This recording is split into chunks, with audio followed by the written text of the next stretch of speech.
Assalamualaikum warahmatullahi wabarakatuh. Selamat bertemu kembali. Tak lupa terima kasih saya sampaikan kepada Anda sekalian yang telah bersedia untuk mengakses channel ini. Dalam kesempatan kali ini saya akan menyampaikan hal-hal terkait dengan persiapan kontrak.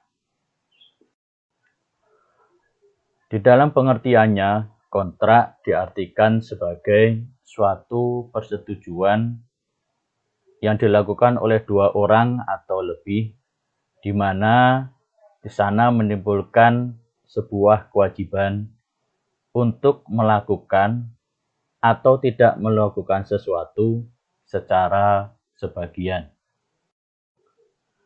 Dalam pasal 1320 KUH Perdata menentukan 4 syarat untuk sahnya sebuah kontrak atau perjanjian. Yang pertama, bahwa dalam kontrak ada kesepakatan dari para pihak. Yang kedua, adanya kecakapan untuk membuat perjanjian pada kedua belah pihak. Yang ketiga, kontrak itu adalah mengenai suatu hal atau objek tertentu. Dan yang keempat, adanya sebab-sebab yang halal atau diperbolehkan. Sebab yang halal ini berkaitan dengan isi dari kontrak atau perjanjian itu sendiri yang menggambarkan tujuan dari pembuatan sebuah kontrak. Artinya bahwa isi dari perjanjian atau kontrak itu tidak bertentangan dengan undang-undang, dari norma-norma hukum, kesusilaan, maupun ketertiban umum. Di dalam membuat sebuah kontrak, ada asas-asas yang harus diperhatikan oleh kedua belah pihak, yaitu yang pertama, adanya itikat baik dari kedua belah pihak. Yang kedua, kebebasan berkontrak. Yang ketiga adalah kepastian hukum. Dan yang keempat adalah konsensualitas. Konsensualitas berarti sepakat, yaitu bermakna bahwa perjanjian itu telah dilahirkan sejak tercapainya sebuah kesepakatan.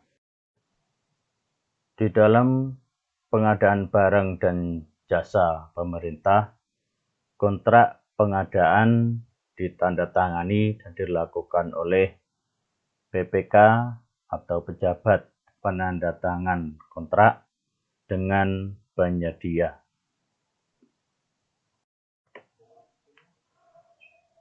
Selanjutnya, kontrak memiliki tujuan mendasar.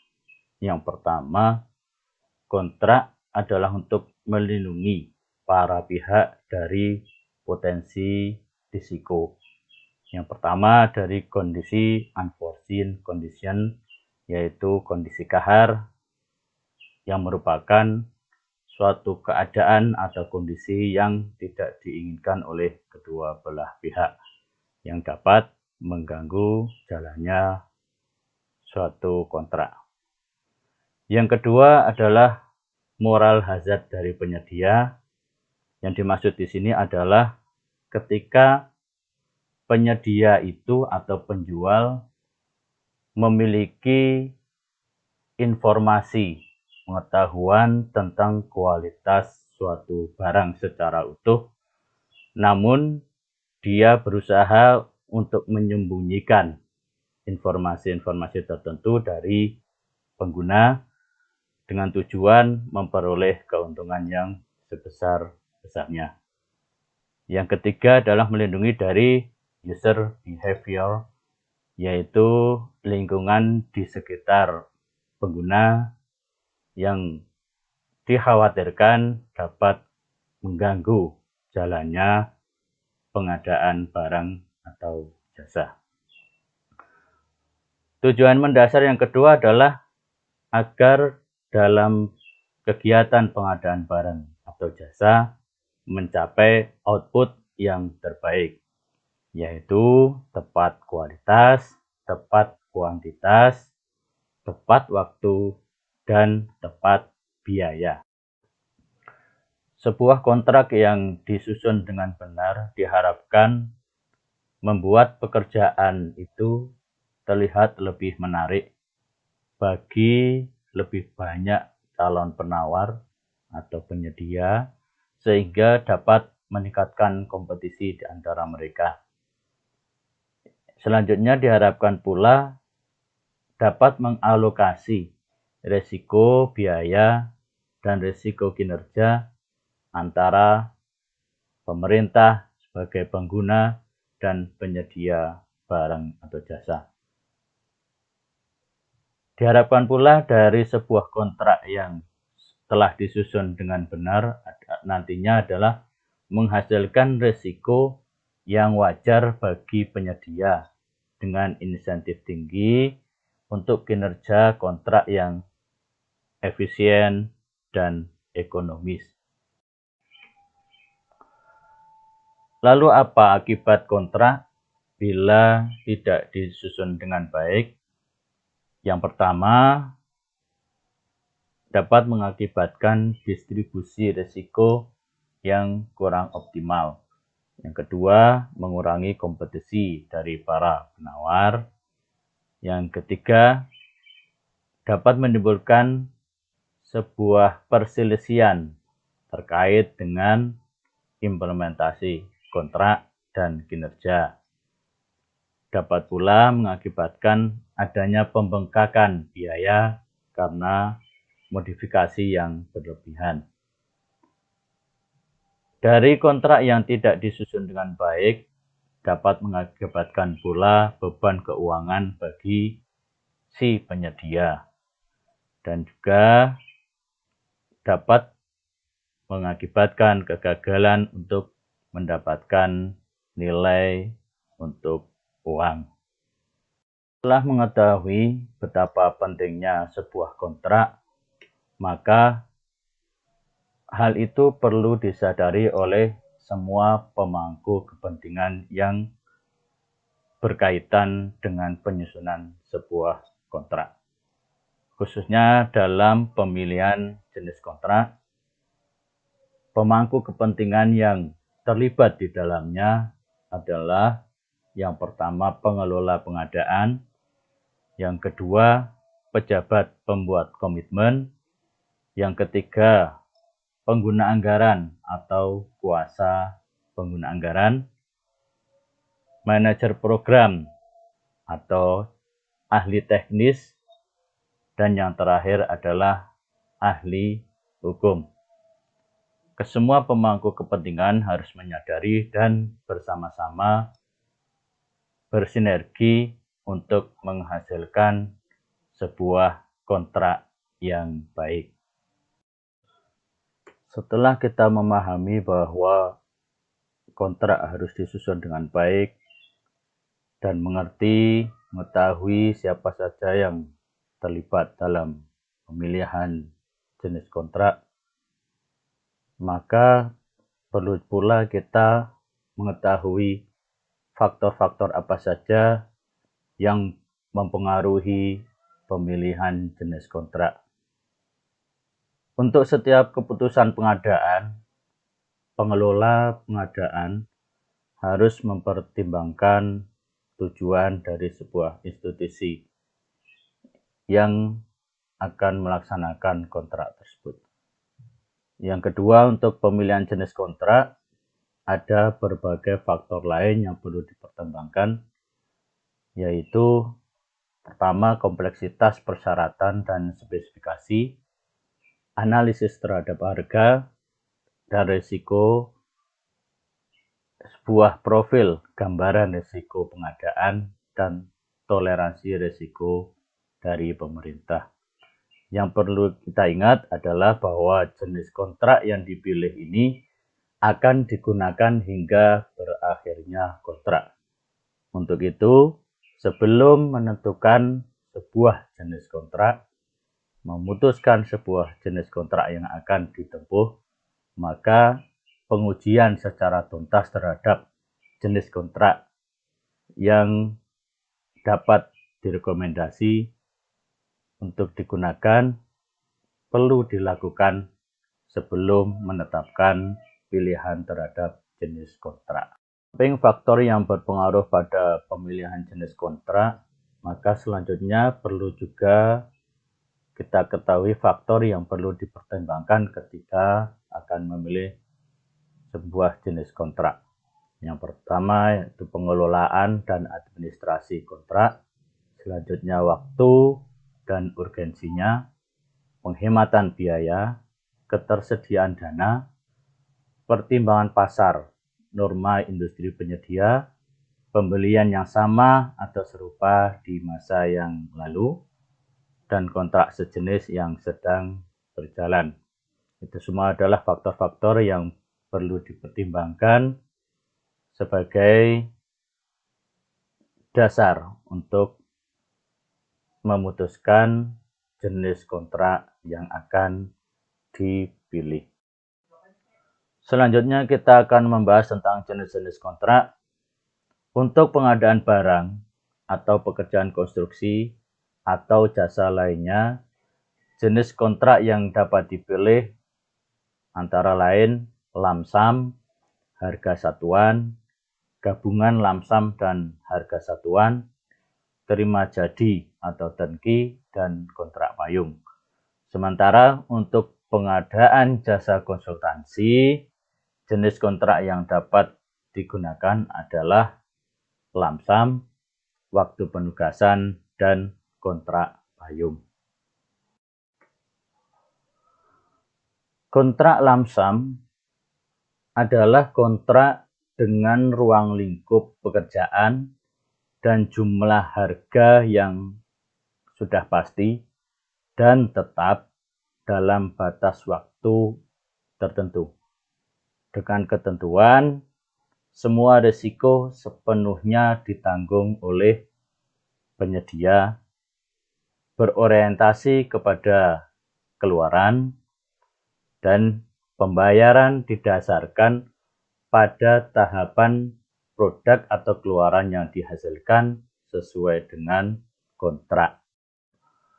Kontrak lamsam sangat tepat untuk pekerjaan dengan persyaratan yang telah didefinisikan dengan jelas, mudah diestimasi biayanya, dan dapat dijadwalkan secara berulang atau berkala. Contoh pekerjaan di sini adalah jasa kurir, jasa kebersihan kantor, dan jasa konsultansi. Jenis kontrak yang berikutnya adalah kontrak harga satuan, yaitu kontrak pengadaan barang atau pekerjaan konstruksi atau jasa lainnya dengan harga satuan yang tetap untuk setiap satuan atau unsur pekerjaan dengan spesifikasi teknis tertentu atas penyelesaian seluruh pekerjaan dalam batas waktu yang telah ditetapkan dengan ketentuan volume atau kuantitas pekerjaannya masih bersifat perkiraan pada saat kontrak ditandatangani. Yang kedua, pembayaran berdasarkan hasil pengukuran bersama atas realisasi volume pekerjaan dan nilai akhir kontrak ditetapkan setelah seluruh pekerjaan terselesaikan. Kontrak harga satuan paling tepat digunakan ketika jenis barang atau jasa dapat diidentifikasi, tetapi kuantitas yang dibutuhkan atau jumlah yang dibutuhkan belum dapat diestimasi. Khususnya untuk kontrak payung, kontrak harga satuan tepat digunakan ketika pemerintah memiliki kebutuhan yang berulang atau mengetahui bahwa barang jasa tersebut akan dibutuhkan lagi di masa yang akan datang, tetapi tidak tahu dengan pasti berapa dari barang atau jasa itu yang dibutuhkan.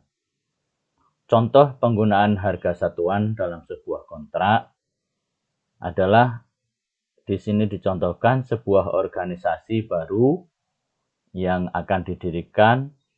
Mereka mengetahui bahwa mereka memiliki 50 pegawai yang akan bekerja selama 1 tahun.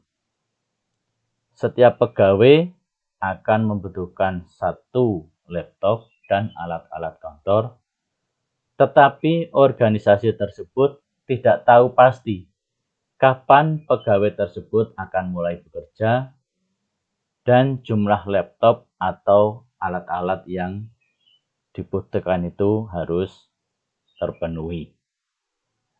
Maka dengan kondisi ini, jenis kontrak yang tepat adalah menggunakan kontrak harga satuan. Jenis kontrak yang ketiga terkait dengan pengadaan barang atau konstruksi atau jasa lainnya, yaitu kontrak gabungan lamsam dan harga satuan, yaitu kombinasi merupakan kontrak pengadaan barang atau pekerjaan konstruksi atau jasa lainnya yang menggabungkan lamsam dan harga satuan dalam satu pekerjaan yang diperjanjikan. Kontrak gabungan ini dapat terdiri atas lamsam dan harga satuan untuk beberapa unsur dalam lingkup pekerjaan, dan keduanya memiliki harga yang tetap. Ini digunakan untuk persyaratan yang telah terdefinisikan dengan baik. Namun dalam beberapa hal akan lebih mudah untuk menerapkan harga lamsam yang tetap pada pekerjaan konstruksi ataupun jasa tertentu dengan lingkup yang sudah jelas. Tetapi di sisi lain menerapkan harga satuan untuk barang atau jasa lainnya dalam kontrak yang sama. Setelah mengetahui 3 jenis kontrak, maka pertanyaannya, kapan menggunakan setiap jenis kontrak tersebut? Di sini ditampilkan bahwa ketika suatu pekerjaan teknis itu memiliki harga yang telah disetujui dan jadwal yang telah dinegosiasikan dengan suatu penyedia, dan tanggal pelaksanaan pekerjaannya juga telah ditentukan, maka jenis kontrak yang paling tepat adalah dengan lamsam. Tetapi ketika pekerjaannya lain, yaitu sebuah pembelian untuk perangkat dan alat-alat teknologi informasi untuk suatu kementerian yang baru didirikan, yang akan mengadakan pengadaan, dan kementerian tersebut belum mengetahui berapa jumlah staf yang akan bekerja di lembaga itu, maka jenis kontrak atas pembelian alat-alat teknologi informasi sangat tepat bila menggunakan harga satuan. Sementara itu, untuk jenis gabungan diperlukan pada saat jenis pekerjaan itu memerlukan suku cadang yang berbeda-beda dalam jumlah yang besar dengan harga yang telah dinegosiasikan sebelumnya dengan pekerjaan teknis yang telah ditentukan sebelumnya. Demikian untuk pemilihan jenis kontrak yang akan digunakan. Jenis kontrak selanjutnya adalah kontrak terima jadi, yaitu kontrak pengadaan pekerjaan konstruksi atas penyelesaian seluruh pekerjaan dalam batas waktu tertentu dengan ketentuan jumlah harga pasti dan tetap sampai seluruh pekerjaan selesai dilaksanakan. Dan pembayarannya dapat dilakukan berdasarkan termin sesuai kesepakatan dalam kontrak. Dalam kontrak terima jadi, terdapat harga yang tetap dengan kerangka waktu secara spesifik untuk penyelesaian pekerjaan.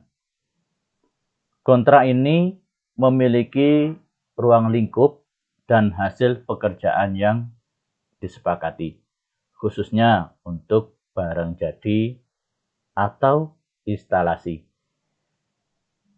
Kontrak ini digunakan sebagai kontrak tunggal untuk desain dan teknik, pasokan dan instalasi peralatan, dan pembangunan suatu bangunan atau fasilitas yang lengkap atau dalam pekerjaan konstruksi. Yang perlu digarisbawahi dari kontrak ini yaitu persyaratan didefinisikan dengan baik. Di sini berdasarkan total jumlah penyelesaian. Pembayaran dihubungkan dengan barang atau jasa yang sudah jadi dan beban administrasi rendah. Kontrak terima jadi paling tepat untuk persyaratan barang atau jasa yang didefinisikan dengan baik dan biasanya harus dipenuhi dengan barang jadi atau instalasi. Di sini dicontohkan untuk kontrak terima jadi adalah pekerjaan instalasi listrik. Jenis kontrak selanjutnya adalah kontrak payung, di mana kontrak ini bisa digunakan pada pengadaan barang, konstruksi, dan jasa lainnya maupun pada jasa konsultansi. Kontrak payung ini dapat berupa kontrak harga satuan dalam periode waktu tertentu untuk barang atau jasa yang belum dapat ditentukan volume dan atau waktu pengirimannya pada saat kontrak ditandatangani. Kontrak payung adalah perjanjian dengan satu atau sejumlah penyedia untuk melakukan pengadaan barang atau jasa dengan menetapkan harga satuan. Kontrak payung dirancang untuk memayungi persyaratan dan spesifikasi barang atau jasa yang diperlukan sehingga lebih sedikit beban bagi pemerintah untuk melakukan pemesanan. Kontrak ini digunakan untuk katalog seperti e-purchasing dan non-katalog. Dalam hal ini ada beberapa jenis. Yang pertama yaitu satu pengguna 1 tahun, yaitu suatu kontrak untuk kementerian, lembaga, atau pemerintah daerah dengan waktu 1 tahun dan harga satuan yang sudah pasti, tetapi untuk volumenya belum bisa dipastikan. Sebagai contoh adalah pengadaan obat, makan minum, dan sebagainya.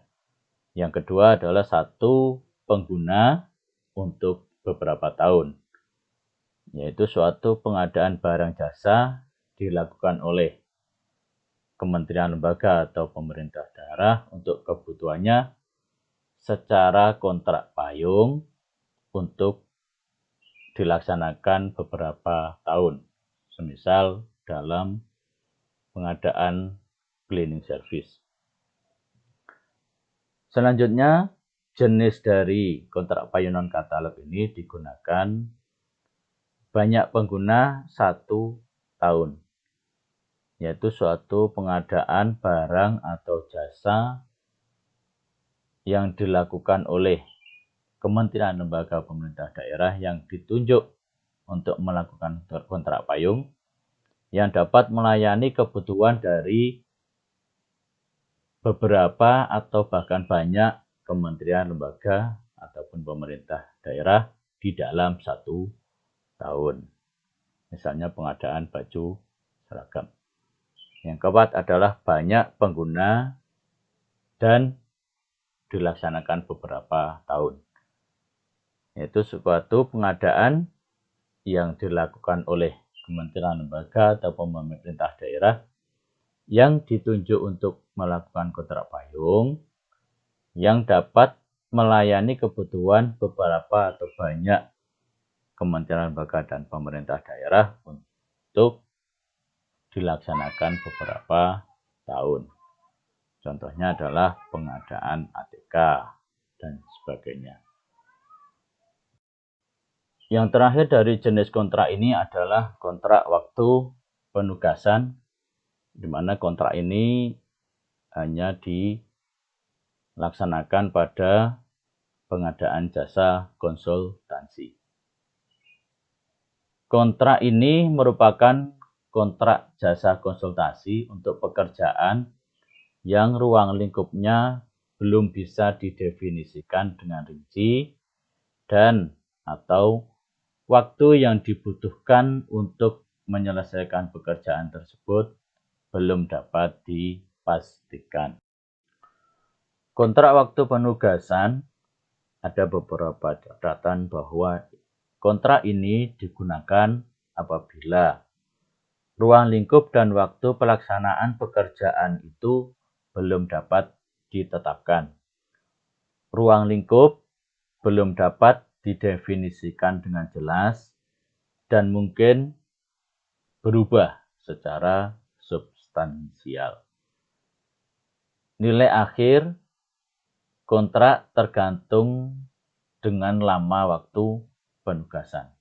Artinya bahwa nilai akhir dari kontrak tersebut bergantung pada seberapa lama waktu penugasan tersebut. Selanjutnya, pekerjaan yang ruang lingkupnya kecil dan atau jangka waktunya pendek, di mana kompensasi cenderung berbasis per jam, per hari, per minggu, ataupun per bulan. Yang terakhir, bahwa kontrak waktu penugasan ini digunakan apabila pekerjaan tersebut adalah pekerjaan yang tidak umum, yaitu spesialis yang membutuhkan suatu keahlian khusus.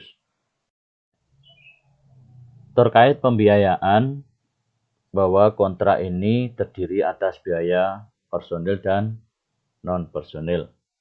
Biaya personil dibayarkan berdasar remunerasi yang pasti dan tetap sesuai yang tercantum dalam kontrak untuk setiap satu waktu penugasan. Untuk biaya non-personil dapat dibayarkan secara lamsam ataupun harga satuan dan atau penggantian atas biaya sesuai dengan yang dikeluarkan. Nilai akhir kontrak akan dibayarkan sesuai dengan lama ataupun durasi waktu penugasan tersebut. Contoh dari kontrak ini adalah sebagaimana ditayangkan, salah satunya adalah pekerjaan studi kelayakan termasuk pekerjaan atas studi kelayakan konsep desain. Selanjutnya sedikit kami singgung tentang kontrak, jenis kontrak berdasarkan tahun pembebanan anggaran, yaitu ada 2, kontrak tahun tunggal dan tahun jamak. Adapun tahun jamak adalah merupakan kontrak pengadaan barang atau jasa yang membebani lebih dari 1 tahun anggaran. dilakukan setelah mendapatkan persetujuan pejabat yang berwenang sesuai dengan ketentuan peraturan perundang-undangan.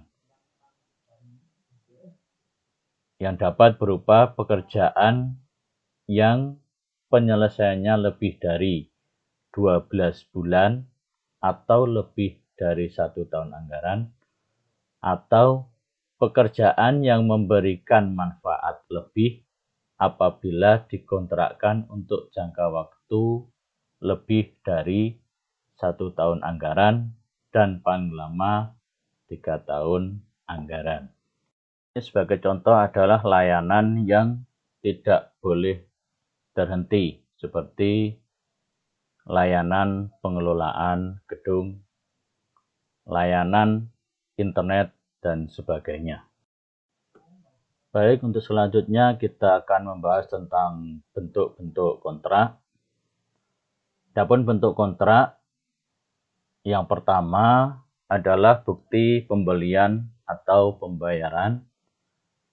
Yang kedua, kwitansi. Ketiga, surat perintah kerja atau SPK, surat perjanjian, dan surat pesanan.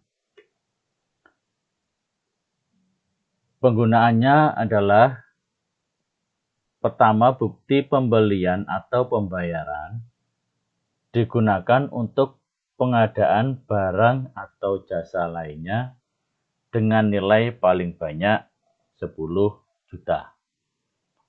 Untuk kwitansi digunakan pada pengadaan barang atau jasa lainnya dengan nilai paling banyak 50 juta.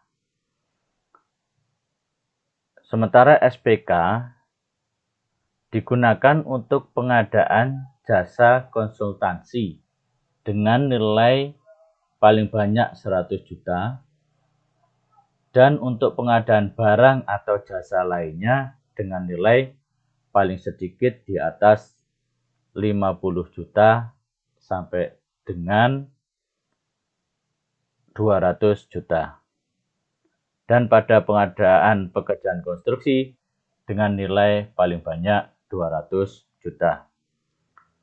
Untuk surat perjanjian digunakan untuk pengadaan barang atau jasa lainnya dengan nilai paling sedikit di atas 200 juta dan untuk pengadaan jasa konsultansi dengan nilai paling sedikit di atas 100 juta rupiah. Adapun surat pesanan digunakan untuk pengadaan barang atau jasa melalui e-purchasing atau pembelian melalui toko daring. Di dalam kontrak-kontrak tersebut harus ada komponen-komponen yang perlu untuk diakomodasi atau dicukupi dalam dokumen tersebut. Pada bukti pembelian, maka di sana harus mencakup adanya identitas penyedia, nilai pembelian, jenis dan jumlah barang jasa, dan tanda tangan BPK sebagai tanda mengetahui. Untuk kwitansi, ada mengandung identitas para pihak, nilai pembelian, jenis dan jumlah barang atau jasa, tanda tangan penyedia di atas meterai sesuai ketentuan yang berlaku, dan tanda tangan BPK sebagai tanda mengetahui. Untuk surat perintah kerja harus mencakup ada identitas para pihak, nilai pembelian atau nilai kontrak, jenis dan jumlah barang atau jasa, hak dan kewajiban melekat pada surat perjanjian, dan kata penutup dan ruang tanda tangan para pihak di atas meterai sesuai dengan ketentuan yang berlaku. Surat perjanjian maka mencakup yang pertama identitas para pihak, kemudian nilai pembelian atau nilai kontrak, jenis dan jumlah barang atau jasa. Hak dan kewajiban menjadi lampiran dari surat perjanjian dalam bentuk yang lebih rinci. Di sana mencakup juga kata penutup dan ruang tanda tangan para pihak di atas meterai sesuai dengan ketentuan yang berlaku. Untuk surat pesanan, maka setidaknya memenuhi komponen identitas para pihak, kemudian nilai pembelian, jenis dan jumlah barang atau jasa, serta hak dan kewajiban. Untuk ketentuan lebih lanjut mengenai bentuk kontrak dan dokumen pendukung kontrak diatur dalam Peraturan Menteri yang menyelenggarakan urusan pemerintahan di bidang keuangan negara dan atau Menteri yang menyelenggarakan urusan di bidang pemerintahan dalam negeri. Berikut ini kami tampilkan alur pelaksanaan kontrak mulai dari spesifikasi teknis, HPS, draft kontrak, hingga pelaksanaan dan pengendalian kontrak. Di sini kita tampilkan jadwal pelaksanaan kontrak khususnya pada pekerjaan konstruksi. Dan terakhir saya sampaikan tentang unsur-unsur kontrak. Yang pertama ada para pihak yang melakukan kontrak, jenis kontrak, ruang lingkup pekerjaan kontrak, harga kontrak, waktu pelaksanaan kontrak, kemudian pembayaran kontrak, denda atau sanksi, penyelesaian perselisihan, dan yang terakhir adalah pemutusan kontrak. Demikian yang dapat saya sampaikan terkait penyusunan kontrak dalam pengadaan barang atau jasa pemerintah. Apabila dalam penyampaian materi terdapat kekurangan atau bahkan kesalahan, saya terbuka atas kritik dan pembetulan. Akhirnya, saya sampaikan terima kasih atas perhatian Anda semua. Mohon maaf atas segala kekurangan ataupun kesalahan. Saya akhiri. Wassalamualaikum warahmatullahi wabarakatuh.